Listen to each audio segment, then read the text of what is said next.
सबसे बड़ी बात है कि मुख्तार अंसारी की इस मौत के बाद जिस तरीके से हालात हुए हैं, कानून व्यवस्था को बेहतर करने के लिए पुलिस सड़कों पर है, गाजीपुर की बात हो या फिर बांदा की या लखनऊ पे या हर जगह। लेकिन हमारे साथ जो मेहमान है वो बेहद खास है। वो जब मुख्तार अंसारी लखनऊ जेल में हुआ करता था तो उस वक्त जेल सुपरिंटेंडेंट थे एसके पांडे। इनके साथ जो अनुभव हैं वो अपने आप में अलग हैं। मैं चाहूँगा कि सर, सबसे पहले तो मुख्तार अंसारी की जब खबर मिली वो और जब आप तैनात हुआ करते थे, दोनों को किस तरह से मिला के देखें? नहीं, जब तैनात हुआ करते थे तब तो स्वस्थ थे, पहली चीज़ तो ये है। दूसरी चीज़ ये है कि उनको जो राजनीतिक संरक्षण था वो पूरी तरह से प्राप्त था। तो और अब जो है वो जिसको कहा जाए कि अगर वास्तविकता देखी जाए तो अब पहली बार उन्होंने ये महसूस किया इतने वर्षों बाद कि हम जेल में हैं। तो इससे पहले तो जेल की कोई बात ही नहीं थी, वो सारी स्वतंत्रता उनके पास थी। तो ये अंतर हम आलोक, जरा जानिएगा कि जेल में किस तरीके का रसूख रहता था मुख्तार अंसारी का, क्योंकि जितना हमने सुना और पढ़ा उसके मुताबिक तो ताज़ा मछली खाने का शौक था मुख्तार अंसारी को, तो जेल में ही तालाब खुदवा दिया था ताज़ा मछलियों के लिए। नहीं, ये जो कहानी बताई जाती रही है ये लखनऊ की नहीं है। ये संभवतः गाज़ीपुर के लिए कहा जाता है कि जब ये गाज़ीपुर में जेल में थे तो इस तरह की बातें सुनने में आया करती थी। किस तरह जब आप यहाँ जेल सुपरिंटेंडेंट थे, क्या माहौल रहता था? कहा जाता था कि शासन सत्ता भी दबा हुआ रहता था। नहीं, ये इसमें जो शासन और सत्ता की आप बात कर रहे हैं इसमें कोई शक नहीं है कि उनका ये दबाव था, दबदबा था। और जहाँ ये जेल पे आए थे वो बड़ी विपरीत परिस्थिति थी जब मेरी तैनाती हुई थी। उससे पहले अक्टूबर के महीने में यहाँ पे जेलर था हमारा अशोक कुमार, उसका मर्डर हुआ था। और उसके बाद में आर.एन. तिवारी जो है वो सुपरिंटेंडेंट था यहाँ पे, उसका मर्डर हुआ था। उस मर्डर के बाद यहाँ पर जल्दी कोई आने को तैयार नहीं था। उन परिस्थितियों में मुझको इस जेल पर यहाँ पे तैनात किया गया था, तो इसलिए थोड़ा सा दबाव भी था। और दूसरी बात है, फिर हमने अपने तरीके से जैसे काम करते हैं, मुख्तार से जो है बात भी हुई, मतलब इसके बारे में सारी चीज़ों को। एक बात हम ये ज़रूर कहेंगे कि वो नहीं है, मगर जो थोड़ा सा हमने ये देखा कि राजनीति में भी रहा, सक्रिय रहा है, तो वो चीज़ों को थोड़ा समझने का प्रयास, हालांकि वो लेकिन क्या नहीं करता था। क्या पंडित साहब जेल से ही उसके आतंक का नेटवर्क नहीं चलता था? अपहरण, फिरौती, वसूली के जो तमाम मामले थे वो जेल से नहीं चलते थे पांडे साहब? नहीं, वसूली, आप किस वसूली की बात कर रहे हैं? आप किस वसूली की बात कर रहे हैं? पहली चीज तो एक निवेदन मैं कर लूं कि इस पे लिख दीजिए पूर्व अधीक्षक। जी, पूर्व अधीक्षक कारागार में जेलर कभी नहीं रहा। ठीक है, इसको आप ठीक करवा दीजिए, कैप्शन चला है जी। लेकिन जो आरोप लगातार लगते रहे मुख्तार अंसारी पर और आतंक की जो कहानियां लगातार सामने आती रही, वो किसी भी जेल में रहा हो, लेकिन उसका आतंक और रसूख जो है वो लगातार दिखता रहा राजनीतिक संरक्षण के चलते। बिल्कुल सही बात है, उसका आतंक था वहाँ पे। और जो जैसा वो चाहा करते थे उस ज़माने की बात थी, मगर उस समय कहा जाए इतना नहीं था, मगर फिर भी उसके रसूख को इनकार नहीं किया जा सकता है। और रसूख ऐसा था कि जब एक बार छापा मारा गया तो सारे जो बड़े अधिकारी हैं वो उस वक्त मुख्तार की सेवा में लगे थे और इसी बात को लेकर एक बड़ा आधार बनाया गया था जब उसे शिफ्ट किया गया था। तो इस वक्त की बड़ी कवरेज लगातार जारी है। आपको बता दें कि मुख्तार अंसारी के शव का पोस्टमार्टम किया जा रहा है बांदा मेडिकल कॉलेज में, और जैसे ही पोस्टमार्टम खत्म होगा वहां से बॉडी को ले जाया जाएगा गाजीपुर। 375 किलोमीटर के आसपास की दूरी है, 8 से 9 घंटे का वक्त लगेगा बांदा से गाजीपुर पहुंचने में, और उसके बाद कब्रिस्तान में दफन किया जाएगा। यानी कि आज शाम पयोदी 7 से 8 बजे का वक्त होगा जब मुख्तार अंसारी की बॉडी को सुपुर्द खाक किया जाएगा। ये तस्वीरें हम आपको दिखा रहे हैं जो कब्र खोदी जा रही है सुपुर्द खाक करने के लिए मुख्तार अंसारी को गाजीपुर में, वहीं की आप देख रहे हैं, उसी कब्रिस्तान की तस्वीर आप देख रहे हैं। लेकिन अभी जो जानकारी मिली है उसके मुताबिक 11:30 बजे तक पोस्टमार्टम पूरा हो जाएगा और उसके बाद फिर शव को लेकर गाजीपुर, जहां पर घर है, मुख्तार अंसारी का परिवार है, और वहीं पर सुपुर्द खाक किया जाएगा। यही वो तस्वीर आप देख रहे हैं कब्र की, जिसमें शाम में उसे दफन कर दिया जाएगा।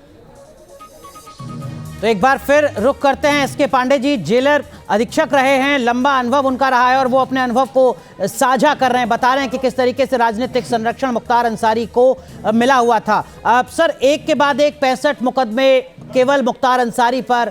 मुख्तार अंसारी का जो पूरा नेटवर्क है उनके ऊपर तो 100 से ज्यादा मुकदमे, और योगी सरकार में हमने देखा जिस तरीके से एक्शन लिया अवैध संपत्ति पर, 600 करोड़ से ज्यादा की जो अवैध संपत्ति थी मुख्तार अंसारी के नेटवर्क की, या तो वो ध्वस्त कर दी गई या फिर वो सीज की गई। और यह आंकड़ा बताने के लिए काफी है कि पूरे पूर्वांचल में ही नहीं, पूरे उत्तर प्रदेश में नहीं, देश के अलग अलग राज्यों में कितना आतंक रहा होगा मुख्तार अंसारी का। पांडे सर। नहीं, जहाँ तक आतंक का सवाल है, इसका हम लोग जेल विभाग के हैं, तो मैं जेल के विषय में ही जानकारी जो है वो आपको दे सकता हूँ। और आतंक तो ये इसलिए माना जाता है कि जिस प्रकार से वो यहाँ उत्तर प्रदेश लाए गए हैं पंजाब से, वही बता रहा है कि किस प्रकार से राजनीतिक पार्टियाँ, किस प्रकार से लोग उसके जो है संरक्षण में थे। मुझे तो बड़ा अफसोस भी कभी कभी होता है जब इस प्रकार के लोगों को देखता हूँ कि किस प्रकार की भीड़ है, किस प्रकार के जो फोर्सेस लगाई गई हैं कि कुछ हो ना जाए, और किसके लिए लगाई गई हैं। जब हमारे अब्दुल कलाम जो वो मरे थे तो 300 लोग वहाँ नहीं मौजूद थे। उनकी जो है वो जब उनको भी दफनाया गया था तो कलाम साहब के लिए हमारे देश में ये उनको सम्मान उनके मरने दिया जा रहा है। और यहाँ पर एक अपराधी जो है कुछ भी हो, वो 5 बार विधायक थे, सब चीज़ का सम्मान है, मगर उसके बाद भी हमको देखना है कि हमारा देश, हमारे युवा किस दिशा में जा रहे हैं।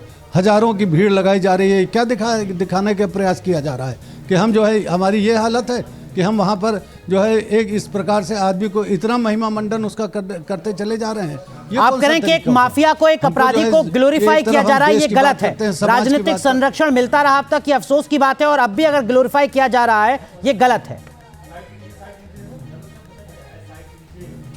बिल्कुल मैं इसके खिलाफ हूँ। और मुझे अगर इतनी ही भीड़ जो है, अगर केवल ये कह दिया जाए कि हमारी धर्म का है, बिरादरी का है, अगर इतनी ही भीड़ अब्दुल कलाम के जो है मैयत पर होती तो मुझे कोई अफसोस ना होता, ये तो मान लेते हैं। मगर अब्दुल कलाम को हम भूल जाते हैं, और एक अपराधी हो, चाहे यहाँ हो, चाहे कश्मीर का देख लीजिए, चाहे जितने भी हमने जो चाहे अपराधी अगर कोई मरता है, अपराधी के साथ कोई बात होती है। जबकि ये तो एक हम इसको सामान्य सी, इतना दबाव में वो आदमी था, पहली बार जेल उससे महसूस किया है। इससे पहले वो तो जेल में बादशाहत उसकी हुआ करती थी। किस तरीके की बादशाहत होती थी सर जेल में, जब वो लखनऊ जेल में था एसके पांडे साहब, और किस तरीके का राजनीतिक दबाव रहता था?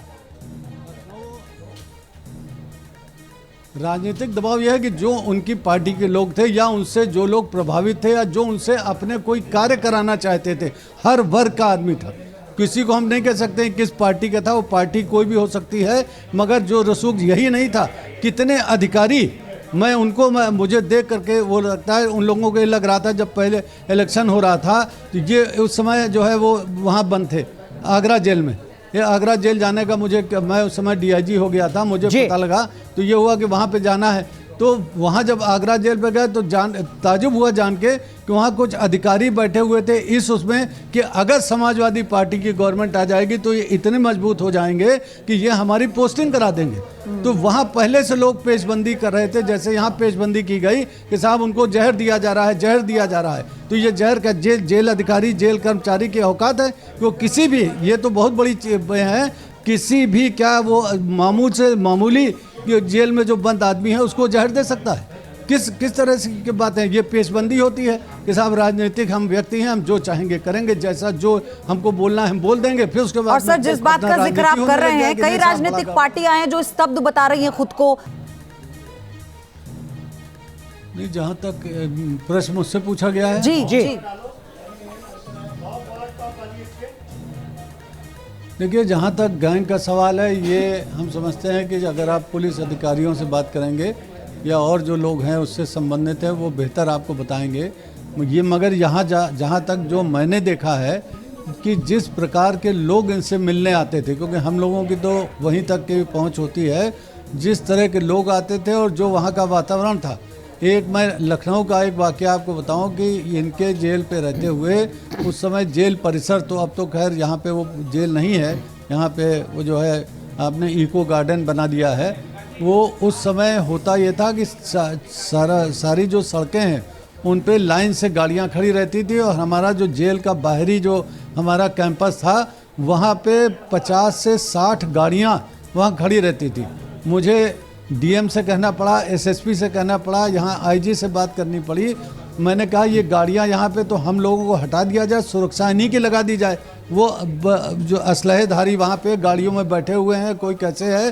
फिर वहाँ से जब आदेश हुआ तो एक जो भी यहाँ पे दरोगा उस समय तैनात थे वो आए, अब गाड़ियों को हटाने के लिए कहा तो फिर उन्होंने हिम्मत ये दिखाई कि कई गाड़ियों के शीशे तोड़ डाले अपने डंडे से, तब वो गाड़ियाँ लोग लेके भागने। हमने कहा इस कैंपस के अंदर हमको गाड़ी दिखनी नहीं चाहिए किसी की भी। तो ये इनका यही नहीं था। मैं आपको यहाँ तक बताऊँ, ये यहाँ मौजूद थे, उस समय की बात कर रहा हूँ। मैं बनारस में जब पोस्टेड था तो बनारस सेंट्रल जेल में इनके लोग वहाँ रहते थे। इनके जिनको हम लोग यहाँ की भाषा में हम लोग गुर्गे कहते हैं, इनके गुर्गे उस जेल में बंद थे और वही माहौल वहाँ जेल के बाहर हुआ करता था। उनके गुर्गों की सेवा करने के लिए हमारा जो स्टाफ है वो बेचारा इतना तड़पता था कि कैसे मौका मिले हम क्या सेवा कर दें उनकी। और वहाँ भी वही गाड़ियों का आलम था। वहाँ पे एक थाना भी उस समय मौजूद था। फिर मुझे वहाँ पे जो तैनात थे, मुझे याद नहीं, नाम नहीं याद आ रहा है, मैंने एसएसपी साहब से कहा कि साहब ये यहाँ पे अगर स्थितियाँ हैं तो फिर हम लोग क्या करेंगे।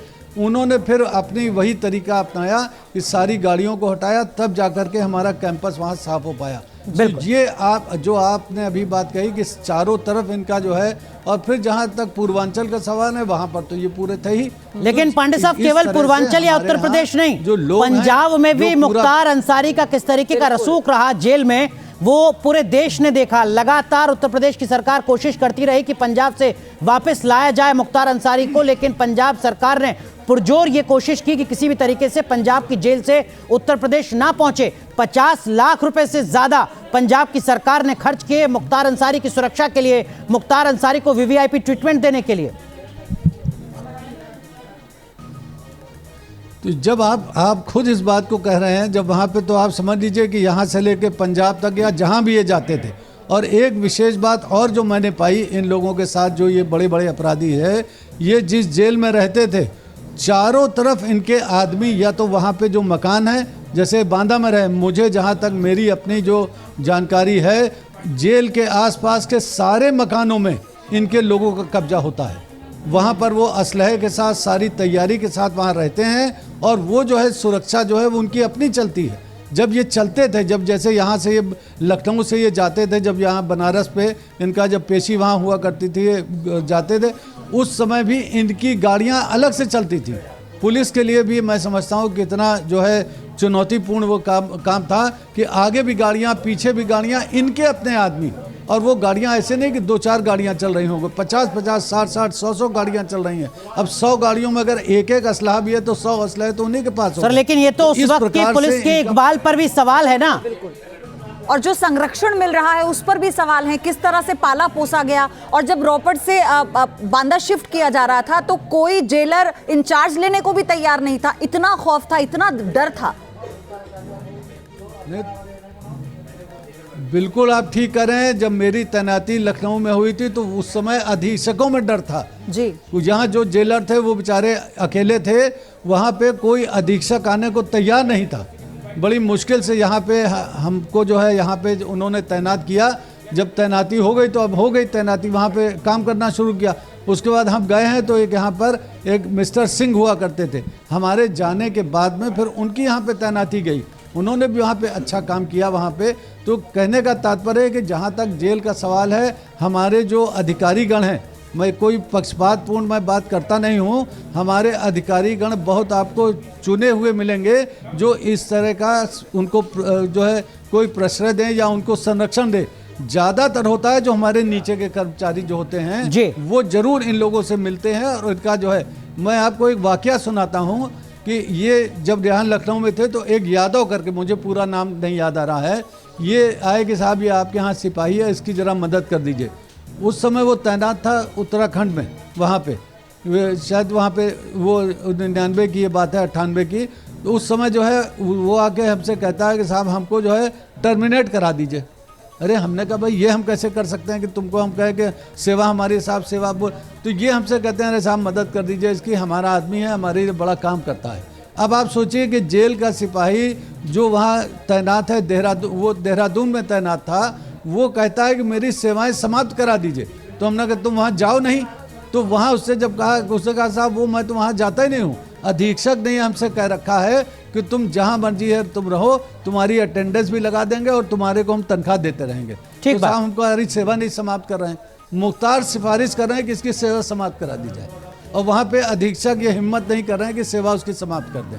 तो जब ऐसे भी लोग होते हैं, ऐसा नहीं है। सर ज्यादातर लोग पांडे साहब आपसे यही जानना चाहेंगे कि जो कुछ आपने सुना मुख्तार अंसारी के बारे में, क्या एक आम कैदी की तरह मुख्तार अंसारी को रखा जाता था, या अलग बैरक, सेवा में तमाम साथी और किसी तरीके की कोई दिक्कत नहीं? बिल्कुल जो आप कह रहे हैं, यहाँ तक कि कोर्ट भी उनकी जो है उनके मदद में आ जाती थी। एक बार मैं लखनऊ का वाकया बताऊं, इनका अलग बैरक थी, उस अकेले उस बैरक में रहते थे, इनके बर्तन अलग थे, इनका खान पान का जो व्यवस्था थी वो अलग थी, इनका खाना बनाने वाला इनके जो है इनकी ही मतलब इनका द्वारा चयनित आदमी हुआ करता था। और इसके बाद जब यहाँ हमारे यहाँ आईजी वगैरह थे, उनको पता लगा तो उन्होंने कहा कि नहीं, इनका खाना अलग नहीं बनेगा। हमने कहा साहब पहले से परंपरा यहाँ है, जब से जेल में है तब से ऐसा हो रहा है। बोले नहीं, बंद करा दिए। मैंने बंद करा दिया। बंद कराने के बाद में अब इनको बड़ी नाराज़गी हुई कि साहब मैं कहा आम आदमी की तरह जो और कह दिए वही खाना, हमने कहा खाना पड़ेगा, आईजी का आदेश है, मैं कुछ नहीं कर सकता हूँ। तब ये जो है इन्होंने कहा मैं भूख हड़ताल बैठ जाऊंगा। हमने फिर इनको इनसे बात किया, हमने कहा कि एक जो है आप भूख हड़ताल बैठो, जो भी करना हो करो, जो मुझको आदेश है मैं वही करूंगा। तो इन्होंने कहा हम क्या करें? तो इनके लोगों ने इनको समझाया कि आप मुकदमा दायर कर दीजिए। तो लोअर कोर्ट में सीजेएम का वहाँ उस समय जो थे सीजेएम का मुकदमा दायर किया गया। सीजेएम ने कहा कि प्राविधान हमको बुलाए कोर्ट में। मैं कोर्ट में गया, हमने कहा कि ये है, बोले कोई प्राविधान है जिसमें आदमी जो है वो अपना खाना वहाँ से मंगा सकता। हम बोले कि आपके इस लिखा हुआ कि अधीक्षक चाहे तो किसी को अनुमति दे सकता है अपना भोजन बनाने के लिए, तो आप इनको अनुमति दे दीजिए। हमने कहा हम नहीं देंगे। हमने कहा ये ऐसा आदमी है, जब हमारे आईजी मना कर रहे हैं कि ये खाना अपना न इनका अलग नहीं बनेगा तो हम कैसे अनुमति दे देंगे? तो उन्होंने कहा कि अच्छा तो हम अगर दे दें। हमने कहा आप कोर्ट हैं, आप न्यायालय, आप जो मर्जी करिए। उन्होंने आदेश कर दिया, उन्होंने आदेश किया कि इनकी विशेष परिस्थितियों को देखते हुए इनको अलग भोजन बनाने की सारी व्यवस्था इनकी कर दी जाए। लेकिन हम क्या करेंगे? बिल्कुल ठीक बात है, लेकिन हम यहाँ पर अदालत के फैसले पर सवाल नहीं खड़ा कर रहे हैं, लेकिन जो माहौल उस वक्त का था वो हम समझने की कोशिश कर रहे हैं। लेकिन मैं आपसे एक और चीज समझना चाहती हूँ इसी बीच कि वो समय भी हमें याद है जब पंजाब से यूपी आने के लिए पूरा जोर आजमाइश कर दी थी अंसारी ने, लेकिन योगी सरकार के आते ही फिर वो यूपी आना नहीं चाहता था। तो आज के परिप्रेक्ष्य में हम बात करें, ये सारी व्यवस्था जेल के भीतर क्या बदल चुकी है? क्या हम ऐसा कभी दोबारा अब नहीं देखेंगे? जो अब तक हो चला वो हो चला, अंसारी तो खत्म हो चुका है, ऐसे कई माफिया हैं जो खत्म हो चुके हैं। देखिए, जो खत्म हो रहे हैं या खत्म हो चुके हैं, ये कहना कि अब इसके बाद दोबारा नहीं देखेंगे, ऐसा फूल प्रूफ सिस्टम जो है कौन इसकी जो है ताकीद करेगा? कौन इसको कहेगा कि हाँ अब कुछ नहीं होगा? ये असंभव सी चीज़ है। ये अपराध जगत है, अपराध जगत में परिस्थितियों के अनुसार कब क्या होगा उसके बारे में आप कोई जो है ये नहीं कह सकते हैं कि हम पुख्ता तरीके से आज हम कह दें, आश्वासन दे दें कि अब भविष्य में। अरे हुआ क्या है, तमाम लोग जब यहाँ पे आप इसी लखनऊ जो है जेल में जो डॉक्टर सचान जो है उनकी डेड बॉडी निकली थी इसी जेल से, तो वो हम भूल जाते हैं। तब लॉ एंड ऑर्डर की सिचुएशन नहीं आई थी, तब कोई समस्या नहीं हुई थी। तो ये तो जेलों में हमेशा होता रहा, यही नहीं। पांडे साहब, यही मैं आपसे समझना चाह रहा हूं, कुछ पॉलिटिकल पार्टी हैं जो मुख्तार अंसारी की मौत पर सवाल खड़ा कर रही हैं, लॉ एंड ऑर्डर पर सवाल खड़ा कर रही हैं, कस्टोडियल डेथ पर सवाल खड़ा कर रही हैं। अखिलेश सरकार का आंकड़ा एनसीआरबी का मेरे पास है, जिसके मुताबिक 2012 से 2016 तक 1787 लोगों की जान कस्टोडियल डेथ में गई थी। क्या ये एक सामान्य प्रक्रिया है? सरकार कोई भी रही हो, जेलों में जाने पहले भी जाती रही हैं।